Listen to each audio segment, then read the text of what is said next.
Good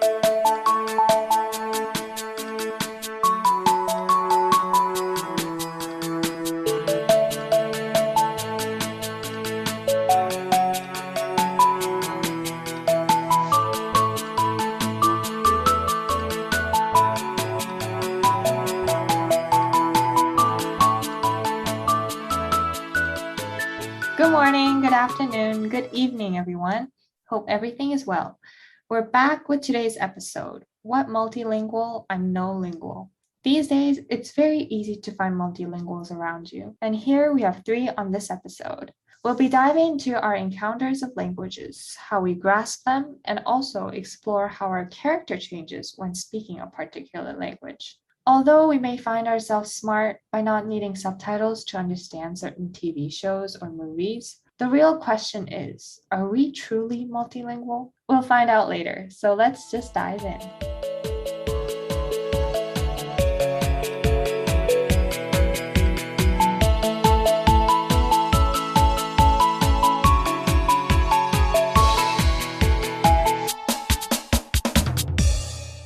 All right. So I guess I can go first in terms of the languages I can speak. So I speak 5 languages: Chinese, English, French, Korean, and Japanese. And how I learned these 5 languages is pretty interesting story if y'all want to hear. Yes, So I have an ear. Yes, go on. yes. So it's so crazy to think that Chinese was my original language. Like right now, if anybody asks me, what is your native language? I 100% would say English, but Chinese was my first language. I grew up with my grandparents until the age of 5, and they just brought me up in Chinese. And then when I went to elementary school in the States during kindergarten, that's where I learned English. And I heavily relied on Disney Channel and Disney Channel shows such as Hannah Montana to really improve my English. And that's why sometimes. Yes, that sounds very Disney. Yes. Yeah. And sometimes Southern because Miley Cyrus impacted me a lot. Anyways, after that, in terms of French, I learned French in high school. It was compulsory for us to learn either French or Spanish, and I chose French because I just love the sound of French. It sounded so romantic at the time. Prior, I think going into 9th grade, 8th grade, we had this it's like a trial for languages. So students get to experience 30 days of Spanish class and 30 days of French class. So they prep you to let you choose when you're going into 9th grade. And I took 30 days of Spanish, I took 30 days of French class, and then at the end I chose French because all of saying hello, my name is Angela. So in Spanish is hola, me llamo Angela, right? So I was like, okay, Angela, okay. And then French, it was bonjour, je m'appelle Angel. And I was like, compare from Angela to Angel. I'm like, oh my God, I'm definitely gonna choose French. So that's how my French story started. And then Korean, Japanese, how it happened was during high school, I was really into the Korean culture, K-pop, K-drama, and I learned Korean just by watching 100+ dramas. It was very crazy. And then I actually enhanced my Korean when I took a semester in college. So that really established my foundation of Korean. And then Japanese is also just watching a lot of J-dramas as well, but learning the very, very basic. But in terms of ranking, I would say languages that I'm most fluent in, it goes English, Chinese, Korean, French, and Japanese. Nice. So yeah, that's my story. Is that what you call pentalingual? I guess. Pentalingual? Oh my God. This Then, makes me sound so fancy.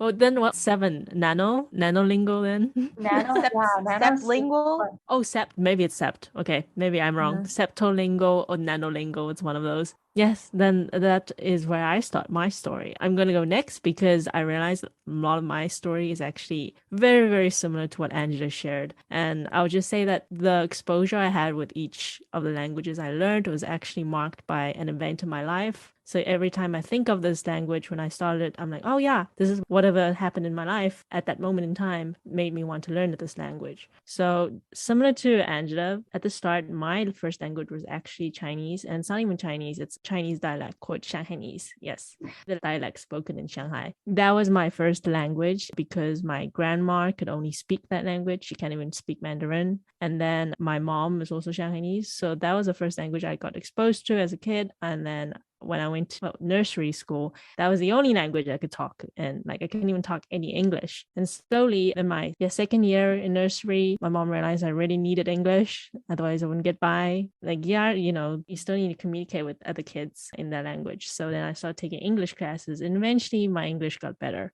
like even better than my Chinese. Now I would say yes, it is possibly more fluent than my Chinese. And then the third language I got exposed to was Afrikaans, which is a language kind of similar to Dutch. This is based on the history because the Dutch, a long time ago, they came to South Africa, colonized the region. And so that language stayed and kind of changed, evolutionized over time. So it became its own language known as Afrikaans. And that was the third language I had to learn because it was a compulsory second language you had to choose. And then sometime we also did, like, I think in 4th or 5th grade, I started learning Zulu, which is a more of the African language, like more native to South Africa. It's like spoken by a lot of the tribes. So I learned a few words from there, like 1 or 2 years, and then that didn't carry on. So that's what I remember. And then the fifth language was Japanese. And this I remember for sure because it marked a time where I suddenly watched a lot of anime, like Detective Conan, Prince of Tennis, Naruto. That's where I got my foundational Japanese from. It's from anime, you know, kore,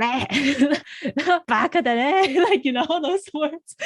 Like, yes, you know, those phrases, those exclamation marks, like the things they say, you start learning from there. And then I loved animation so much. I even thought about like moving to Japan one time, like really like planned a whole trip, wanting to do exchange program just to go to Japan. So that time I remember I was very serious about learning Japanese, but that was like about a year or two. And then I moved to an American international school. And that's where I met something like what Angela said, where you had to choose between Spanish or French as your second language. And that time I didn't choose French. I chose Spanish. I took Spanish for 4 years probably. And then afterwards, it was near end of senior year, I was exposed to Korean, especially Korean K-pop music. Big fan of Girls' Generation and a few dramas as well. So I didn't really take any classes until now. I haven't properly learned the language, but I've been watching enough TV shows that I can sometimes, you know, identify those phrases that come along. So I say 7 languages, but doesn't mean that I'm like totally fluent in all 7. It's just I've been exposed to all 7 languages. And that's kind of my story. Based on the ranking, I would say English is definitely fluent, Chinese, Spanish, Japanese, Afrikaans, Zulu, and Korean. I feel like you can truly see how K-pop and like Korean dramas really affected Asians all over the world. Yes. So I guess coming to my story, it's pretty similar as well. I think there's a similar pattern that goes through all 3 of us. I was brought up with Korean since I was born in Korea. My parents spoke 100% Korean to me. Then elementary 1st grade, I moved to Abu Dhabi, where I was put into an American school. I remember just struggling so hard to pick up English. I was in like the English, what do you call it? The program? ESL, English as ESL, Yeah, English as second language class. And even in elementary school, we were actually supposed to take Arabic classes, but because of my ESL classes, I tried picking up English. But still, I actually spoke Korean with my family and in church on weekends. And we had like this Korean school kind of thing every Saturdays. Oh my God, that was painful as well. Like I had to speak Korean that day and wake up early. Oh, yes.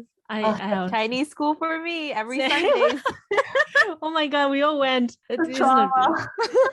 Yeah, I remember having to keep up with those 2 languages at the same time was hard. And then similar to Cindy and Angela, our school actually started a second language when we were in middle school, so 6th grade. And we had the choice between Spanish, French, and Arabic. I chose Spanish. I don't know why. I just did it. And then I had a Spanish name. It was all like, you know, till high school, I kept the same name. It was legit my 3rd identity, you know.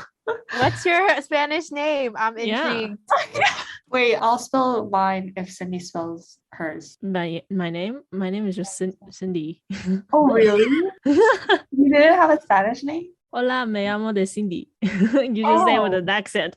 like my teacher gave everyone a Spanish names. Oh man, I wish my teacher did. Nah, they just went like, you gotta be authentic to your true name, you know? Okay, so Oh, what Cindy in Spanish is still sounds Cindy because for us it was our name, but it's my with French the version of my name. yeah, but And like, its spelling is different. So it's Angel is Angele with an accent at but the mine end. is like with a CI. So either way, it's gonna be pronounced as Sin, you know, Cindy. Oh, Sin. Haun doesn't translate well in No, Spanish. no. My Spanish name was Susanna. Susanna? Susanna. Yeah, it was Oh, Susanna. Susanna. Ooh, that it's is very casting. zesty. That Very is very spicy. spicy. Very Spanish, yes. Yeah, very Spanish. And I studied that for till 12th grade. So like 6 years, good 6 years of Spanish. Oh, Yeah. that's a little longer than mine. Mine was just 4 years. Oh, Same. Cool. I think that's why I can still pick up Spanish if someone speaks to me, and it's very similar to to English. And then came Arabic. My dad attempted to teach me, but there's a fine line between how you can teach a language and how you can speak a language. So that was not successful because I don't remember any Arabic characters or anything. Yeah, and then after I graduated high school, went to NYU Shanghai where I picked up Mandarin. And I have to say, it is a hard language to learn. As a person who have never encountered Mandarin before, even though I speak Korean, people do say some roots are the same. But Chinese language is all about, I think, memorizing, and I cannot memorize for if it saves my life. So yeah, Yeah. ranking wise, right now, I would say English, I'm the most confident and fluent in, and then Korean, and then I'd say Spanish, Chinese, Mandarin, and then Arabic. If you come and speak to me in Arabic, I have no idea what you're saying. Despite growing up in Abu Dhabi. But you don't need Arabic to survive in Abu Dhabi, but it's a Yeah. good skill to have. Yeah. So the interesting thing is all three of us, like our first language was not English. It was like language our parents spoke. And mine was like Shanghainese, which is a dialect. And I'm just wondering, like, either of you had a dialect or did you just learn the classic, like the Korean Yes. or the Mandarin? So I forgot to mention, yeah, my first language is Fujonese because my grandparents spoke Fujonese. So I only learned Mandarin through going to preschool, but coming back home, my grandparents spoke to me in Fujonese. So my Fujonese was really, really strong. Now I can only understand Fujonese and speak a little bit. It's not that strong anymore because it's a dying dialect. Yeah. I guess Cindy can also answer this. Like, what's the difference between Mandarin and Shanghainese and Fujonese? Ooh. I'll give you a sentence. Can you translate? I'm going to tell you. I'm going to tell you is Bokonigong. Oh. Wow, Yes. it sounds a little similar. Wait, I need to be careful not to sound the same. 我跟人講啊. Oh, it does sound similar. Wait, Oh, let's do a different one. What about this? Like, what are you talking about? And the Mandarin is 你说什么? And then for Fujonese is 你讲什么? And for Shanghainese, it's 侬講啥? Ah. Yeah, it's so different. What about one where it's like dancing? Mandarin first. I guess should we just go with the classic, like 跳舞? For Fujonese is 跳舞. so cute. Wow, 跳舞, like that's Shanghainese. You see, so it's like even though the two of us we still use the same like writing, but seeing like each of us pronounce it so differently. I'm sure if I meet a Futonese and they say something like that to me, I would have no idea what you're saying at all. What about you, Han? Do you learn like the official, proper Korean, or do you actually have a diet? Oh, I was brought up in Seoul, but my parents aren't from Seoul. So I picked up Korean accents, I guess, through my grandma and my cousins. Some of them are in Busan, some of them are in Gwangju, some of them are in Suncheon. So they have different country accents and they're all down south of Korea. So they have their own accents, but it's not as different as Fujonese and Shanghainese, I don't think. But I guess Jeju's accent is very different. I feel like all these accents have like different characters. Like Angela speaks Fujonese, I don't know, but you sound so much like cuter and so much like hyper. Really? And I don't know why, but you remind me of like Taiwan drama. Like that's all. yeah. The thing is, Cindy, when she speaks Shanghainese, she sounds so much more like confident and she sounds like very chill and like direct, you know? Yeah. It's funny that you say it sounded like a Taiwanese drama because Fuzhou is actually really close to Taiwan, like really, really close. So I think Taiwanese, their dialect is Tagalog. They also have some phrases that are very similar to Fuzhounese. So when I was watching like Taiwanese drama before, so instead of 不跟你讲, right? That's Fuzhounese. What are you talking about? In Taiwanese, in Tagalog, it's 不跟你讲. Why do you say it so much stronger? I don't know why. Maybe you have to lift it at the end. So that's why it's really hard for my vocals to like adjust to that. So that's why I had to. Yes. I want to hear Han say like sentence in Seoul accent and then a sentence in Busan or Gwangju because I want to hear that difference. Wait, so many people will judge me because I know listeners. Try your best. Oh my God. But I can't give like a full sentence. It's because Korean accents is basically, it has to do with a lot of tones and the way you say something. So there's like a meme in Korean, which is like, 너 밥 먹고 다니니? Is like the way you raise your tone is very Seoul accent. And then, oh my God, Angela, why you put me on the spot? But I have to say, Busan and like the southern part of like Korea, they sound more relaxed or sometimes they sound a bit more angry in a way, but Seoul is more like a proper way of talking. Yeah. The way you say it reminds me like, oh, that's what Beijing people always say. The capital of China. Like they always say like we say the proper Chinese. But the thing is like their Chinese like adds the sound to it, whereas like Southerners we don't do that. So different dialects. It also makes you have like a different persona as well. Before you go on, for people that don't know the Beijing accent, I will give you guys an example. So in the southern aspect, like where Cindy and I am from, just in basic Mandarin, right? For example, we're going to say, where are you going? So us southern people, we say, 你去哪, right? But in Beijing, adding the R at the end, they'll be like, 你去哪儿? Yeah. And then if we don't do that, they get quite pissed. They're like, you gotta add the R. And we're like, nope. Are we pirates? Nope. Yeah. But anyway, it's pretty fun. Like even within the country, there's even like divides on that just by the way you speak the language, which is really, really interesting. Okay, well, going back to Cindy talking about personalities when speaking a language, I find myself changing. Like, for example, I don't know how you guys see me when I speak, Mandarin or Korean. I sound like an elementary school student. Like my voice just go an octave higher. And I feel like my personality gets even more bubblier than I am now. You gave me the opposite feedback. You said like when I speak Chinese, it sounds like I matured like a few years or something like that, which is weird because I'm just as nervous as you are to speak Chinese. And it's just instead of like the sound I have now, it goes deeper, right? When I speak Chinese, what happens is sometimes it becomes mumbling. So people don't really understand. So, which is interesting because that doesn't happen in English, but it happens in another language. When Cindy speaks Chinese or Han speaks Korean, both of your voice goes down. When you guys speak the language, it sounds very mature coming out of your mouths. I read online, if you're not confident in a language, your tone goes up. When I speak Korean, my tone normally goes up. My personality does change when I speak different languages. If I speak English, I'm more casual and just upfront. Like my sentences are very direct and just onto the point. In Korean, on the other hand, I think it's because of this formality that I have to keep. So we have different grammars and different words for formalizing everything. So if I'm talking to an elder, I would change my grammar and how I speak. So I think it's because of that I'm more careful with my words, and I tend to be more careful with my language. My character becomes more introverted. I'm just shy because I'm just not confident in the language.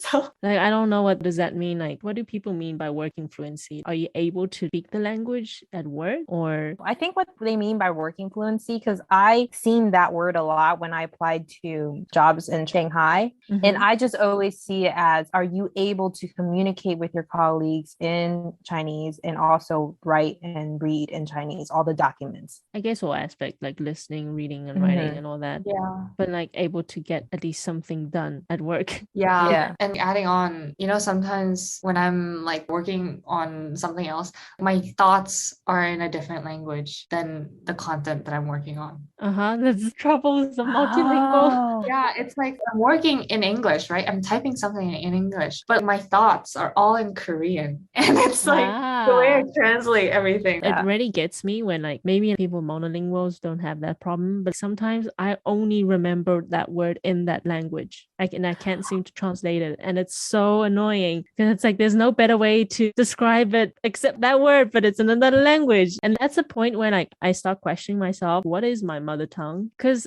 if I have that moment, does that mean that language is my most fluent language? That's why I think of that word, or is it because I think of it as like an expression. So like you have some words that really clearly indicates a certain expression that you want to express. And I really feel that with Asian languages. Chinese, we have phrases like idiom that we're able to say and it just summarizes. For example, English would probably need to take 20 words to express the same things. For Chinese, Korean, Japanese, all you need is that 4 words. I'll have an example because in Korean, like you have a hot soup, right? And you finish drinking or eating it. At the end, you say, 시원하다, like, directly translates as in, oh, that was so cold. But the thing is, the real meaning behind 시원하다 is like, you feel it's so refreshing. Yeah, refreshing, but you ate something hot, right? So it's like relieving. Yeah, you see, like so now hard. we're like foreign English words to describe it, and like it can only be described in the Asian language. I also find that now that I'm learning both language, English and Chinese, I'm trying to practice to read in both languages. You just can't help but notice because it's different languages. It's like there's different ways of describing things, and there are moments where you realize the Asian language uses much short amount of words, but like much more beautiful, like more in depth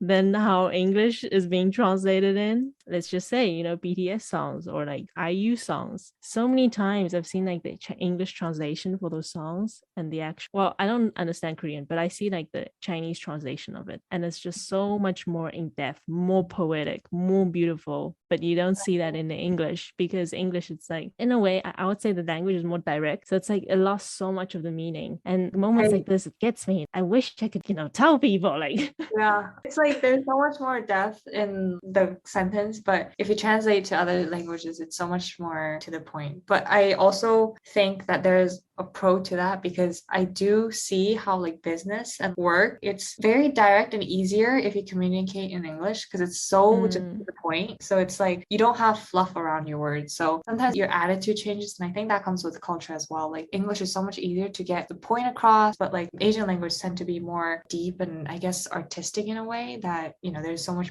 more forms of expression in the language. Yeah, I'm glad that you actually brought up the work because I do realize, well, I mean, now where I work, like at least my colleagues or people who've been overseas, so they have like some international exposure. But I remember when I interned at like a Chinese company, those colleagues, they were just been in China all their life. When I went there, it's a whole new language, even though like I understand Chinese, but it's work, and Chinese at work is a different language. And they have so much, as you say, fluff, and like you have to read between the lines. So I guess the more you grow up, you realize it's not just different languages, it's even within the language, different scenarios, different situation, context, it changes as well, and you also have to learn that. So yeah, life's tough.